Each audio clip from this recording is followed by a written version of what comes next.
आकाशवाणी नागपूर. राखी भांडेकर आपल्याला ठळक बातम्या देत आहे.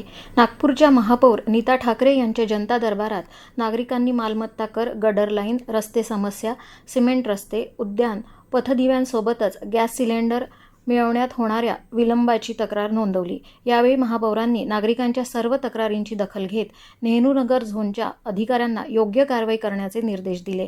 नेहरूनगर झोन अंतर्गत दुर्गामाता मंदिर, विरंगुळा केंद्र, सहकार नगर येथे आयोजित या जनता दरबारात अनेक प्रश्नांचे निराकरण तात्काळ करण्यात आले. महापौरांच्या पहिल्या जनता दरबाराला नागरिकांचा उत्तम प्रतिसाद मिळाला.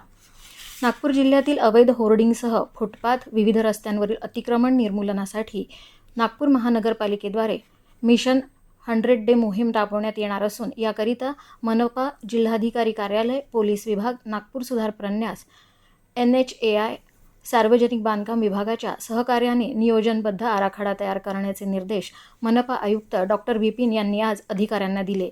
या मोहिमेद्वारा नागरिकांना सुरक्षित, मोकळे आणि सुलभ रस्ते उपलब्ध होतील. फेरीवाले यांना कायदेशीर आणि सुरक्षित व्यवसायाची संधी मिळेल असा विश्वास आयुक्त डॉ. विपिन यांनी व्यक्त केला. गडचिरोलीतील 32 जंगली हत्तींचा कळप सध्या गोंदिया जिल्ह्याच्या नवेगाव बांध वनपरिक्षेत्रात मुक्कामी असून परिसरातील मका, भात आणि मोहफुलांच्या पिकांचे मोठ्या प्रमाणात नुकसान करत असल्याची माहिती वन विभागाने दिली आहे. या कळपात 23 मोठे हत्ती आणि 9 पिल्लांचा समावेश असून मागील 8 दिवसांपासून ते या परिसरातच थांबले आहेत.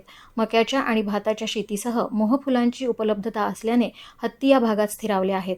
गोठणगाव रेंजमध्ये दिवसा हत्ती पाहण्यासाठी जमलेल्या गावकऱ्यांमध्ये अचानक हालचाली झाल्याने पळापळ झाली.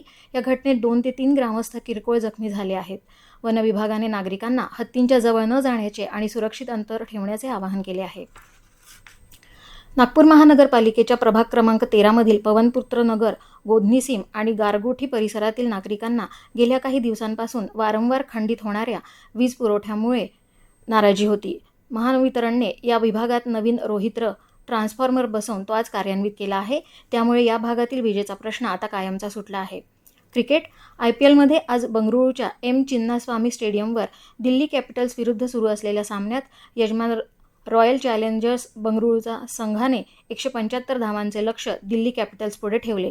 शेवटचे वृत्त हाती आले तेव्हा दिल्ली कॅपिटल्सचे चौथ्या षटकात 3 बाद 37 धावा झाल्या होत्या. दरम्यान आज संध्याकाळी 7:30 वाजता हैदराबाद येथील राजीव गांधी आंतरराष्ट्रीय स्टेडियमवर सनरायझर्स हैदराबाद आणि चेन्नई सुपर किंग्ज यांच्यात सामना सुरू होईल. याबरोबरच हे ठळक बातमीपत्र संपलं. यानंतरचं ठळक बातमीपत्र आपण रात्री 8:42 ऐकू शकाल. नमस्कार.